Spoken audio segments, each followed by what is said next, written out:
Hey guys, today's video is tips and tricks on being a new mom and also having a newborn. I want to start off by saying that these tips are just what helped me and what get me through the first little bit of my son being a newborn, and I wanted to share that with you guys. Also, that you know your child best, so if you don't think this is right for you and your child, then you can try anything else or try this and see what happens. But you know best, so stick with what you think would be good for you and your child. So the first thing I'm going to talk about is things that I used whenever I was postpartum, very early on. And I had a C-section, for those of you who don't know my delivery story. That is on my channel. You can go and watch that.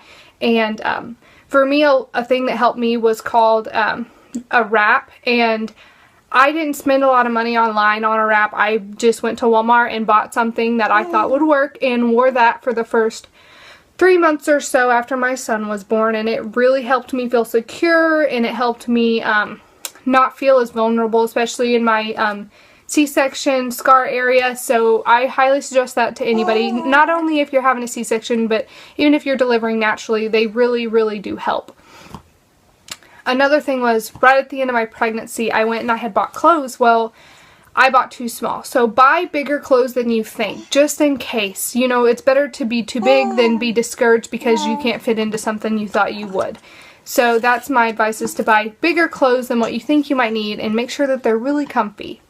Also, I like makeup. I like to wear makeup, and after my son was born, what I did was I got a little bag and I had just powder instead of liquid foundation, a little bit of eyeshadow, and some mascara. So I would just at least put that on during the day, especially in the morning when you're feeling kind of blah. It really helps to kind of uplift your spirits and make you feel a little bit better about yourself postpartum, which a lot of people struggle with, and I know I did.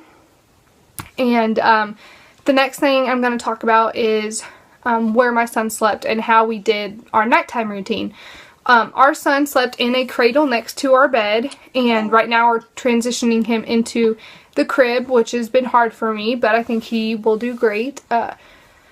When he slept in the cradle, or as he sleeps in the cradle, we keep a basket next to our bed, which looks like this, and it would just go on the top of my nightstand, and this would help at night when we would change diapers, because I would keep diapers and wipes, lotion, and ointment in here. And also, I would keep these little plastic bags to put the dirty diapers in and tie them up, throw them away, and it kind of helped contain the smell. That way, in the morning, I would take everything out to the dumpster, but I wouldn't have to get up in the middle of the night. With that same idea, we also did that in here, in his room, on the changing table, and has the same stuff in it, just some baby powder. And that helps, and it's really convenient because you can just reach it. You don't have to get into drawers. You don't have to look through anything. It's just really easy and simple, and it saves time. Another thing with changing him on the bed, something that was really important to us was having a changing pad, because little boys especially like to pee when you take their diaper off. So if you have this on your bed, it'll protect your sheets and your comforter, so you don't have to get up in the middle of the night and change everything out, which can be really frustrating. And we had that happen a few times, and then I started using this, and it was much easier and less frustrating. Another thing was, I did breastfeed for a while. I'm no longer breastfeeding, but I did breastfeed him, and when I did, I had a kind of a nursing station, I guess is what you could call it. It had water and maybe a book, some snacks, a little lamp so I could turn it on when I was feeding him, some breast pads, and some cream too. That really helped to have everything in a localized area. I already had my water, because when you breastfeed, you're very thirsty, and no one told me that. So in the middle of the night, I would be so thirsty. I'd be feeding him, and I would have to wake up my husband to go get me some water, which he didn't mind, but I would much rather have it there ready for me when I was thirsty. Sorry if I keep looking down. My notes are down here. I don't want to miss anything or forget anything to tell you guys. Let's see.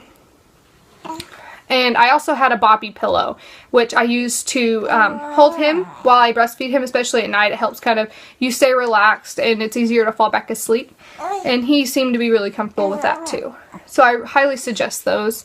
A tip that I learned online, which I'm not sure who I read it, what blog it was on, but to wait at least 20 minutes after your child falls asleep to clip their nails. And I had such a hard time clipping his nails because I was so afraid, and he didn't like it, and it was a fight and a struggle, but this saved us. He doesn't even kind of wake up. He is completely out. He stays calm and I stay calm, and it was one of the best tips that helped me a lot when I was a new mom. The few things that I really enjoyed having when I had a newborn was a swing, and he really liked it too. He would sleep in it, and he would just watch the little animals up here, and he really seemed to like it a lot. He didn't like a bounce or anything like that. He just liked the swing. I would suggest a body wrap, like a baby carrier, I guess, where you carry the baby in, especially when they're a newborn. It's kind of keeps them away from the germs, close to you, and I even did it just around the house when I would do dishes or laundry, just to have him close to me if he was not feeling very well or just wasn't in the mood to take a nap. Let's see. Oh, always keep extra clothes and passies in the car, because we ran off and left passies and had to turn around and go back home and get passies, and when you have spit up or a blowout that has seeped out and onto you, you definitely want to change clothes. So always keep a change of clothes in your car for you and your husband, possibly, and your child, even though you have some in the diaper bag, just in case. Accept help, because I didn't accept help when people offered, and I should have. I should have said, hey, yeah, you can make dinner for us, or do you want to come help me clean up a little bit? Don't be ashamed, because especially women, they've been there, they understand, and they want to help you. That's why they offer. So accept that and be grateful that you have people to help you, because it is such a relief whenever somebody can come over and help you do dishes or laundry when you just feel so tired and ran out and you just need somebody to help you. And they want to see the baby too, so it's a win-win for them.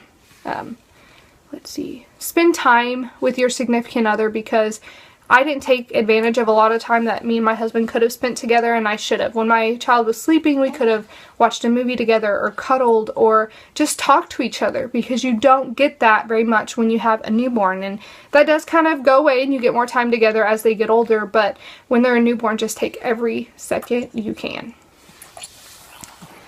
My last tip is don't ignore depression.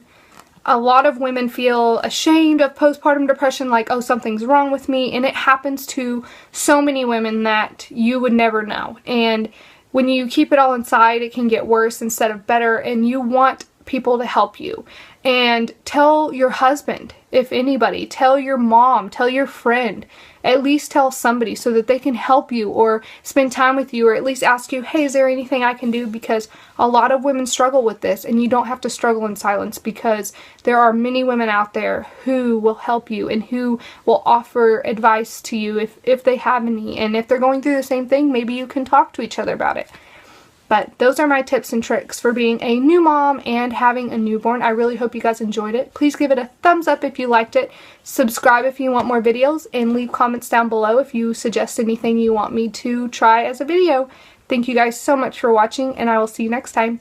Bye!